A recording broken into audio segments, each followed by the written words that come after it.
Мен Мұхамеджан Тынышпаев атындағы Қазақ көлік және коммуникациялар академиясы Ақтау көлік колледжінің қазақ тілі мен әдебиеті пәнінің оқытушысы Марқабаева Ғазиза Аманжолқызы.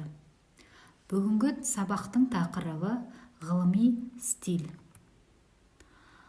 Негізгі мақсаты заттар мен құбылыстардың жалпы ерекшелігін ашып, мәлімет беру, әңгімелеу арқылы ғылыми стильді ажырату. Нақыл сөздерді оқи отырып, оған өз пікірін айтуға машықтану.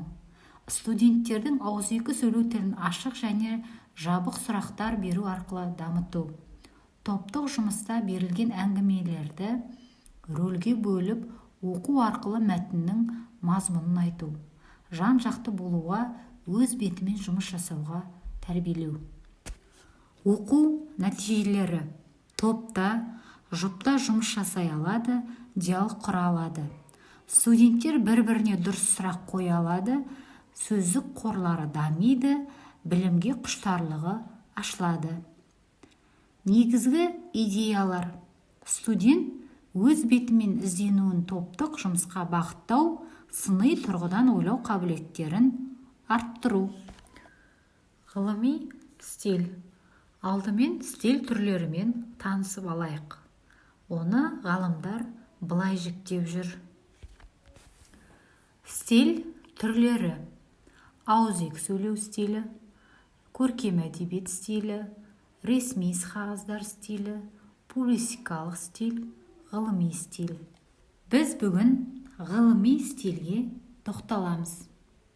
Ғылыми стиль адамның ең озық интеллектуалдық әрекетіне қызмет етеді. Бұл адамның ғылыми ізденісінен, зерттеуінен тапқанын ауызша немесе жазбаша жұртқа жеткізу мақсатында қалыптасқан стиль. Ғылыми стильдің ерекше функционалдық міндеті бар. Ойды дәл, нақты, түсінікті жеткізуді көздейді. Ойды тұжырымды түрде хабарлауға талпынады. Осы талаптарға жету үшін эмоцияға, экспрессияға көп жол берілмейді. Ғылыми стильдің тілдік көріністері.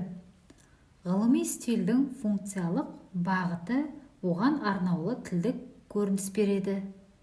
Мұнда ғылыми ұғымдарды дәл беретін, соған арналған терминдер мол қолданылады.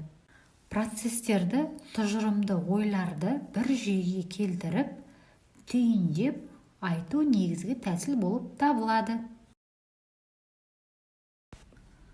Сөздерді үйреншікті тұжырымды ету мақсатында тұрақты үлгідегі сөйлемдер, сөз тіркестері молынан жұмсалады. Сөйлемдердің мынандай құрылымдық түрлері көп жұмсалып, оған өзіндік ерекшелік береді. А. Баяндауыштары ауыспалы осышақ формалы етістіктен жасалады. Мысалы, алюминий тез балқиды. Ырықсыз етістіктен жасалған баяндауыштар көп жұмсалады. Мысалы, бидай құнарлы жерге егіледі. Ғылыми еңбектер дүниедегі құбылыстарды, техникалық жұмыстардың барысын талдау, алынған мағлұматтарды жүйелеу, қорытындылау заңдылықтарды ашу барысында жазылады.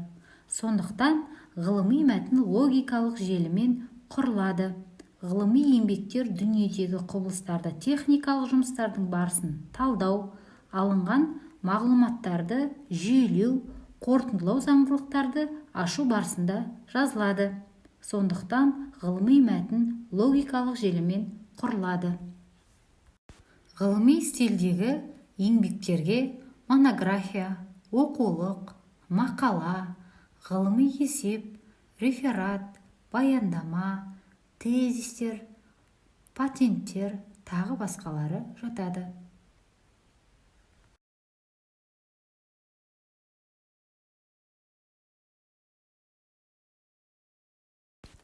Ғылыми стильде метафоралар кездескенімен, оның бейнелілік, көркемдік қасиеті бәсең болады. Есімді сөйлемдермен қатар етістікті сөйлемдер де көп кездеседі. Ғылыми стиль ауызша және жазбаша болып бөлінеді. Ауызша түрінің жазбаша түрінен айырмашылығы оның стилінің еркіндігі деп айтуға болады.